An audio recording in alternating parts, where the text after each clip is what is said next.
Oui, il y a beaucoup de messages politiques, effectivement, sur, on le disait, la crise des éleveurs, sur aussi la désertification de nos campagnes.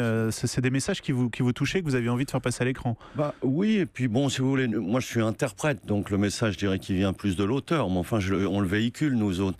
Mais évidemment que ça me touche, parce que, comme je l'ai dit plusieurs fois, je suis petit-fils de paysan, donc si vous voulez, j'ai passé toutes mes vacances dans les Hautes-Pyrénées avec mes grands-parents qui avaient une ferme et mon oncle, et donc les problèmes des agriculteurs, je les connais depuis 50 ans, déjà ils en parlaient à mon père. Et votre grand-père vous disait, tu sais, il y a 20 ans, ça valait 500 euros un bœuf, aujourd'hui ça vaut toujours 500 euros. Oui, Quoi. oui, tout à fait. Donc, le pouvoir d'achat des agriculteurs n'a pratiquement pas bougé depuis 50 ans. Donc on comprend la situation épouvantable dans laquelle ils sont. De surcroît, c'est fini le XVIIIe siècle. Je veux dire, ils ont la télé, ils voient comment les gens vivent à Paris, je dirais même avec un certain dégoût.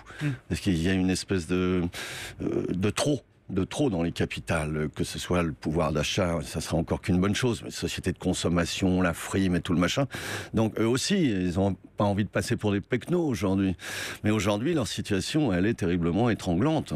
Oui, ils disent, on a nourri la France durant des centaines d'années, maintenant on nous laisse crever de faim. Il y a cette phrase dans le film. Oui, c'est ça, on a nourri la France depuis des siècles et aujourd'hui c'est nous qui crevons de faim. C'est un peu la réalité. Mais si vous faites un film sur cette problématique-là, vous risquez d'être chiant à mourir et de ressembler à un sujet d'actualité télévisée. C'est ça la force du film, justement. Et la force du film, c'est de faire un divertissement de ce grand cas de solidarité nécessaire.